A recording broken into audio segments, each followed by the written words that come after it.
দেখো circulatory function, তাদের সংবহনতন্ত্র যেহেতু যেহেতু mesoderm triploblastic, mesoderm layer present, সেহেতু তাদের কানেকটিভ টিস্যু তো থাকবে, তাই না? তো কানেকটিভ টিস্যু থাকা মানে সেখানে সেটার মাধ্যমে তাদের সাপ্লাই হবে নিউট্রিয়েন্টগুলো। তাহলে তাদের কানেকটিভ টিস্যু দেহ গহ্বর পূর্ণ থাকে, স্পেশাল করে কোনো সংবহনতন্ত্র নেই, বাট দেহ গহ্বর ক্যাভিটি যেটা পূর্ণ থাকে কানেকটিভ টিস্যু দ্বারা, যেটাকে বলা হচ্ছে প্যারেনকাইমা। ওকে, স্পেশাল করে কোনো সিস্টেম নেই। আচ্ছা, নেক্সট হচ্ছে নার্ভাস সিস্টেম। নেক্সট হচ্ছে 12 হেডিং নার্ভাস সিস্টেম।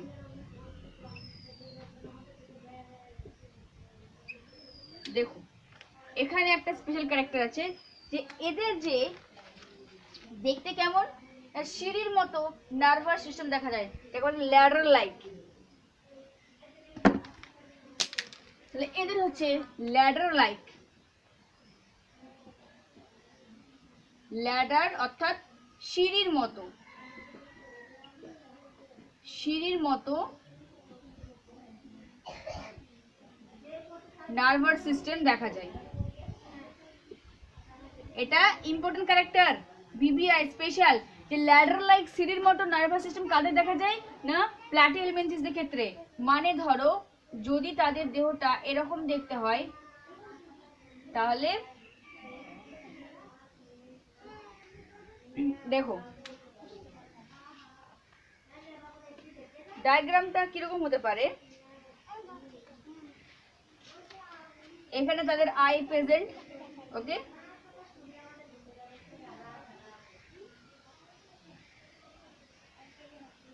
রাফলি একটা ডায়াগ্রাম দেখাচ্ছি।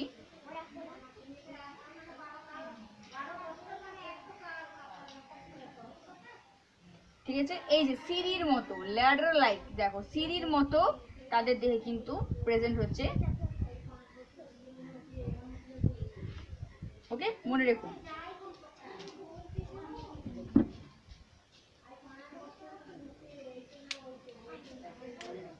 দেখতে পাচ্ছ, দেখবে সিঁড়ির মতো না, এই ধরনের তাহলে দেখা যায়। এটা হচ্ছে কি নার্ভ কর্ড।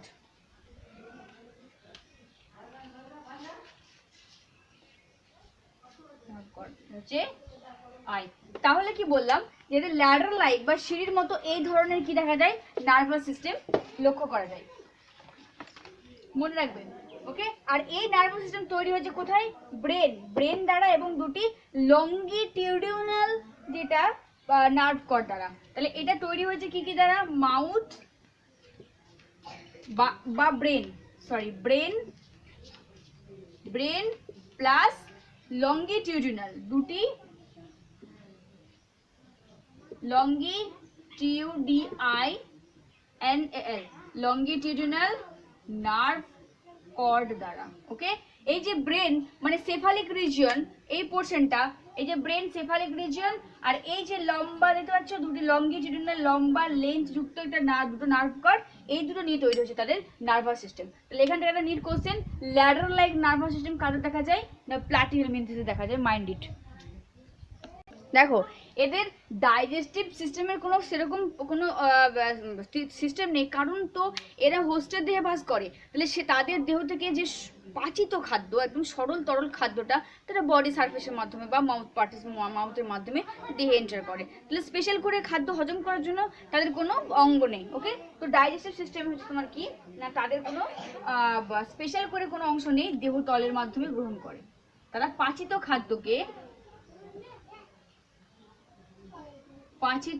খাদ্যকে দেহ তল দ্বারা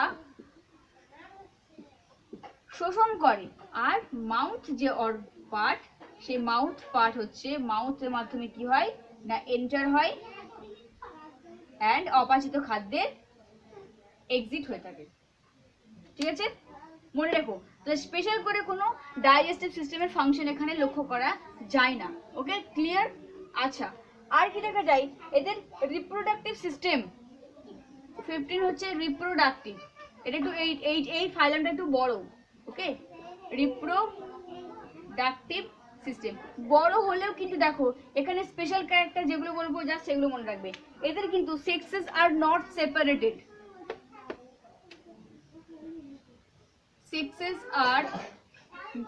are not separated. এদের কিন্তু সেক্স আলাদা নয়, মেল ফিমেল এদের কিন্তু আলাদা থাকে না, ঠিক আছে। আচ্ছা, এদের ফার্টিলাইজেশন কিভাবে হয়ে থাকে?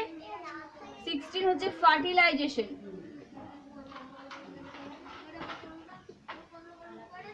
ফার্টিলাইজেশন কিভাবে হয়ে থাকে এদের? দেখো, এদের রিজেনারেশন অফ এবিলিটি খুব বেশি, এটা মনে রাখবে, রিজেনারেশন বা যাকে বলা হয় পুনরুৎপাদন। দেখো এখানে আমি একটা প্ল্যানেরিয়াকে দেখাচ্ছি, হ্যাঁ, ধরে নাও এই একটা প্ল্যানেরিয়া। তো এদের রিজেনারেশন মানে এরা কিভাবে জনন সম্পন্ন করে?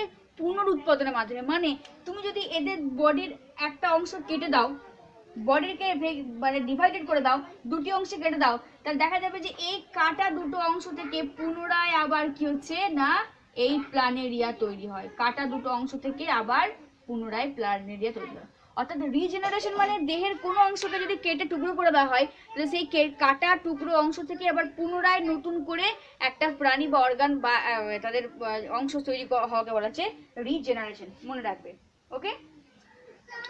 আর তাহলে ফার্টিলাইজেশন আর রিজেনারেশন এটা মনে রেখো। আর এদের কি হচ্ছে, আর কি দেখা যায়, 17 হচ্ছে এদের ডেভেলপমেন্ট। এদের ডেভেলপমেন্ট হচ্ছে ইনডাইরেক্ট। মানে হচ্ছে কি, ইনডাইরেক্ট মানে পরোক্ষভাবে, মানে কি, যাদের জীবন দশায় লার্ভাল স্টেজ বর্তমান, তাদেরকে আমরা বলবো ইনডাইরেক্ট ডেভেলপমেন্ট। সো এদের যেহেতু লার্ভাল স্টেজ দেখা যায়, তাই এদের হচ্ছে তোমার কি ইনডাইরেক্ট ডেভেলপমেন্ট হচ্ছে, বৃদ্ধিটা হচ্ছে ইনডাইরেক্টলি ভাবে।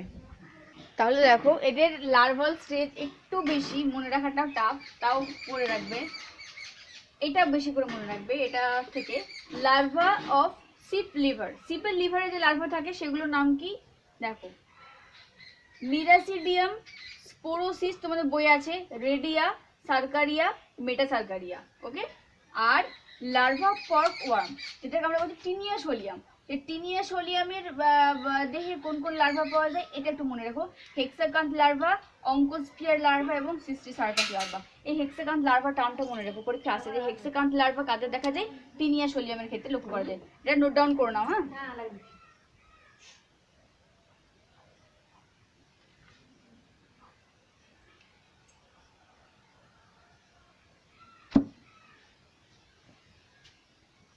দেখো স্পেশাল ক্যারেক্টারের মধ্যে মনে রেখো, এন্ডোপ্যারাসাইট, ত্রিস্তর, একটো এন্ডো মেসোডার্ম, রেচনাঙ্গ, ফ্লেমকোষ এবং প্রোটোনেফ্রিডিয়া, আর দ্বিপার্শ্বভাবে প্রতিসম। এটা ইউনিক ফিচার্স ক্যারেক্টার। দেখো এর বেশ কতগুলো এক্সাম্পল আছে, এটা বই থেকে করে নিও, হ্যাঁ। ফ্যাসিওলা হেপাটিকা, টিনিয়াসোলিয়াম, প্ল্যানেরিয়া, এছাড়া আরও আছে কোনগুলো মানুষের লাং কৃমি যেগুলো আছে, সেগুলো আমি গ্রুপে দিয়ে দেবো ইয়ে করে ক্রপ করে, তো ওখান থেকে এক্সাম্পলগুলো খাতাতে নোট ডাউন করে নেবে, ঠিক আছে। আচ্ছা, বেশ কয়েকটা আছে, নামগুলো মনে রেখো।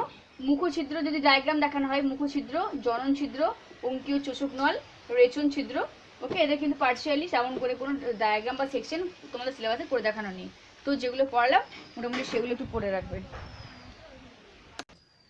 আচ্ছা, নেক্সট হচ্ছে দেখো নিমাটোডা বা অ্যাক্সেল হেলমেন্থিস বা নিমাট হেলমেন্থিস, যেটা গ্রিক ওয়ার্ড। নিমা মানে সুতো, হেলমেন্থিস মানে হচ্ছে তোমার ওয়ার্ম বা পোকা, অর্থাৎ যেটা সুতোর মতো দেখা যায়, সেই হেলমেন্থিস বা কৃমির আবার বিভিন্ন ভাগ আছে। তো যেটা কিউটিকেল যুক্ত এবং ত্রিস্তর বিশিষ্ট, কিউটিকেল যুক্ত ত্রিস্তর বিশিষ্ট, খণ্ডকবিহীন, এখানে ছদ্ম সিলম দেখা যায়, তাকে বলা হচ্ছে পরজীবী প্রাণীদের মধ্যে অ্যাক্সেল হেলমেন্থিস বা নিমাট হেলমেন্থিস, ওকে। আচ্ছা, এই ক্লাসে এটা আমরা পরের দিনকে পড়বো, ঠিক আছে। আজকে ক্লাসটা একটু কম থাকছে, পরের দিনকে আমরা ক্লাসটা কিন্তু পুরোটা মানে একটু বেশি করার চেষ্টা করব। দেখো যেহেতু আমরা protozoa Porifera, Cnidaria, ctenophora, Platyhelminthes, দেন আমরা পড়ছি নিমাটোডা বা অ্যাক্সেল হেলমিনথিস। তাহলে এর নিশ্চয়ই কিছু উন্নত ক্যারেক্টার বা ফিচার্স পাবো।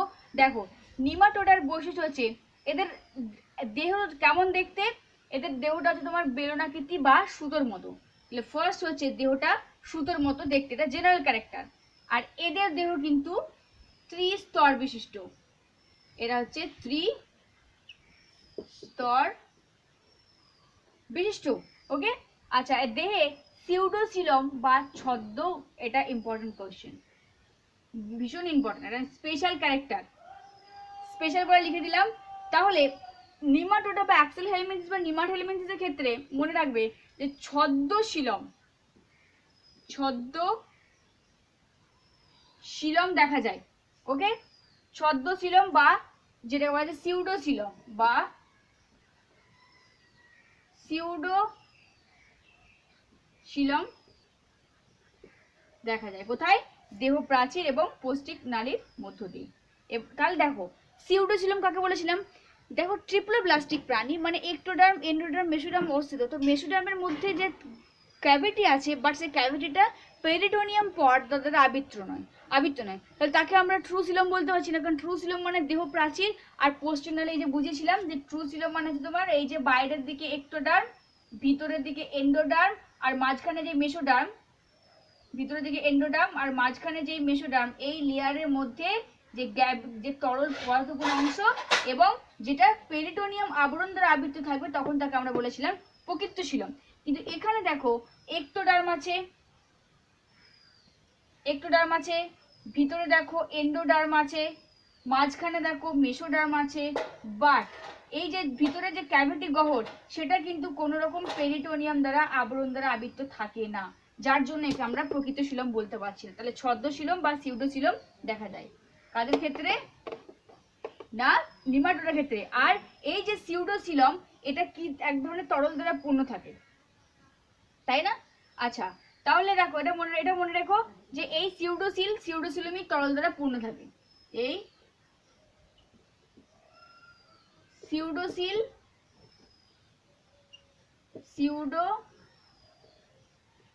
সিউডোশীলমিক তরল দ্বারা পূর্ণ থাকে। তাহলে বারবার বলছি, এটা কিন্তু স্পেশাল ক্যারেক্টার, কোশ্চেন হতে পারে নিট থেকে, যে কোন ফাইলামের মধ্যে সিউডোশীলম লক্ষ্য করা যায়। আমরা যখন পড়েছিলাম সিলম, তখন কিন্তু বলেছিলাম। তাহলে দেখো সিলম থাকে না হচ্ছে প্ল্যাটিহেলমিনথিস, আর সিউডোশীলম দেখা যায় কাদের ক্ষেত্রে? নিমাটোডা বা অ্যাক্সেল হেলমিনথিস। ইম্পর্টেন্ট কোশ্চেন, মনে রেখো। ওকে, এবং সেই সিউডোশীল যে গহ্বর, সেখানে যে তরলটা থাকে, যাকে বলা যায় সিউডোশীলমিক তরল। ওকে, আচ্ছা, স্পেশাল ক্যারেক্টার এটা হলো।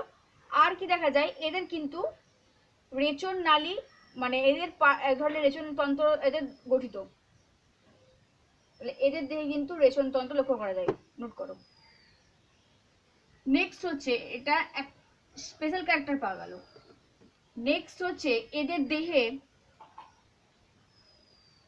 দেহ হচ্ছে তোমার কি? পুরু কিউটিক্যাল দ্বারা আবৃত। দেহ পুরু কিউটিক্যাল দ্বারা আবৃত। ওকে, মনে রেখো। আচ্ছা, দেহে তোমার স্নায়ুতন্ত্র উপস্থিত। দেহে অবশ্যই, কারণ যেহেতু উন্নত হায়ার ফাইলাম, তো দেখা যাবে স্নায়ুতন্ত্র উপস্থিত। ট্রিপ্লোব্লাস্টিক তো আরোই থাকবে। ওকে, আচ্ছা, এদের তোমার হচ্ছে কি এইচ আকৃতির বিশিষ্ট এক ধরনের রেচন তন্ত্র দেখা যায়। ঠিক আছে, তাহলে এদের কিন্তু রেচন তন্ত্র গঠিত। এদের রেচন তন্ত্র দেখা যায় এইচ শেপ রেচন তন্ত্র লক্ষ্য করা যায়। আর কি দেখা যায়? এদের রক্ত সংবহন তন্ত্র থাকে না, রক্ত সংবহন তন্ত্র অ্যাবসেন্ট।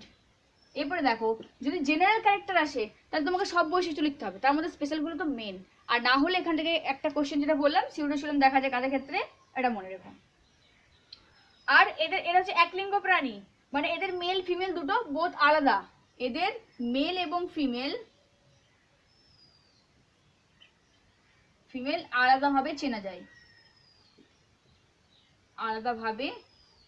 তাহলে এই ফার্স্ট ফাইলাম যেখানে মেল এবং ফিমেল বোথ আলাদাভাবে চেনা যায়। ঠিক আছে, এরা বাস করে কোথায়? পরজীবী প্রাণী এবং উদ্ভিদের ক্ষেত্রে বাস করে, কিছু কিছু স্বাধীন জীবী হিসেবে বসবাস করে। এদের যে লার্ভা, সেই লার্ভার নামটা মনে রেখো। বিভিন্ন নিমাটোডার নাম আছে, বিভিন্ন রাউন্ড, মানে যে মানে সুতোর মতো কৃমি, সেই সুতোর মতো সরু কৃমির নাম আছে। যেমন হচ্ছে অ্যাক্সেল হেলমিনথিস, নামটা মনে রাখবে। যেমন ধরো অ্যাসকারিস। তাহলে লার্ভা কি দেখা যায় অ্যাসকারিসের ক্ষেত্রে? অ্যাসকারিস হচ্ছে একটা কি? নিমাটোডা। এদের ক্ষেত্রে র‍্যাবডিটিফর্ম লার্ভা দেখা যায়, র‍্যাবডিটিফর্ম লার্ভা ইম্পর্টেন্ট, ওকে। আর উচেরেরিয়ার ক্ষেত্রে, উচেরেরিয়ার ক্ষেত্রে কি দেখা যায়, মাইক্রোফাইলেরিয়া,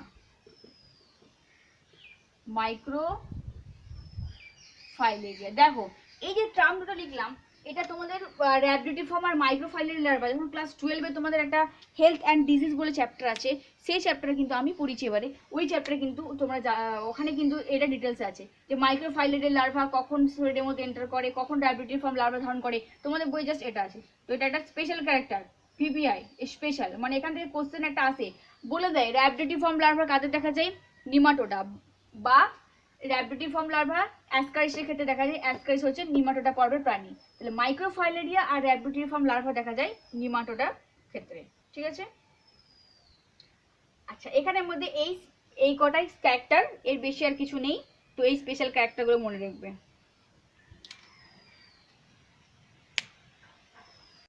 ডায়াগ্রাম দেখো, স্ত্রী এবং পুরুষ কৃমি কিন্তু উভয়ই আলাদা, ওকে। দেখো পুরুষ কৃমি, দেখো এই পোর্শনটা একদম সরু, স্ত্রী কৃমি দুটো কিন্তু আলাদা। অর্থাৎ পুরুষ কৃমির ক্ষেত্রে যে এন্ড পোর্শন, টেল পোর্শন, সেটা কিন্তু একটু প্যাঁচানাকৃতির, আর এখান থেকে কিন্তু সোজা। পুরুষের ক্ষেত্রে অবসারণের ছিদ্র, পিনিয়াল সিটি মানে জনন ছিদ্র এখানে বর্তমান থাকে, ওকে। আর আমরা যদি সিউডোসিলমকে দেখাই, তাহলে দেখো দেহ প্রাচীর একটোডার্ম, ভিতরের দিকে এন্ডোডার্ম, পোস্টিং নালী, আর মাঝখানে যে সিলোমের ন্যায় অবস্থিত তরল, যাকে সিউডোসিলম বলা হচ্ছে, যেটা সিউডোসিলোমিক তরল দ্বারা পরিপূর্ণ।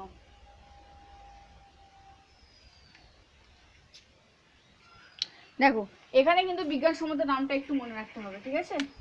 এক্সাম্পল, গোল কৃমির বিজ্ঞানসম্মত নাম হচ্ছে অ্যাসকারিস লুম্বিকয়েডিস। আচ্ছা, হুক কৃমির বিজ্ঞানসম্মত সবগুলো কিন্তু নিমাটোডার পর্বের প্রাণী। হুক কৃমি এই কটা মনে রাখলেই হবে। অ্যাঙ্কাইলোস্টোমা ডিওডেনালি, গোদ কৃমি, উচারেরিয়া ব্যাংক্রফটি, এগুলো ক্লাস 12-এ গিয়ে আবার আছে, তখন পড়বে। 12-এ এই নামগুলোর সঙ্গে পরিচিত হবে। চোখের কৃমি লোয়া, বেড়ালের কৃমি টক্সোকোরা ক্যাটি। তাহলে পরীক্ষা তো এলো যে চোখের কৃমি বিজ্ঞানসম্মত নাম কি, লোয়া লিখতে হবে, বা অপশন দিল গোদ কৃমি, উচারেরিয়া ব্যাংক্রফটি। এখান থেকে মোটামুটি এগুলো করবে। আর প্ল্যাটিহেলমিনথিস আর নিমাটোডা, এদের মধ্যে পার্থক্যটা করে রাখবে।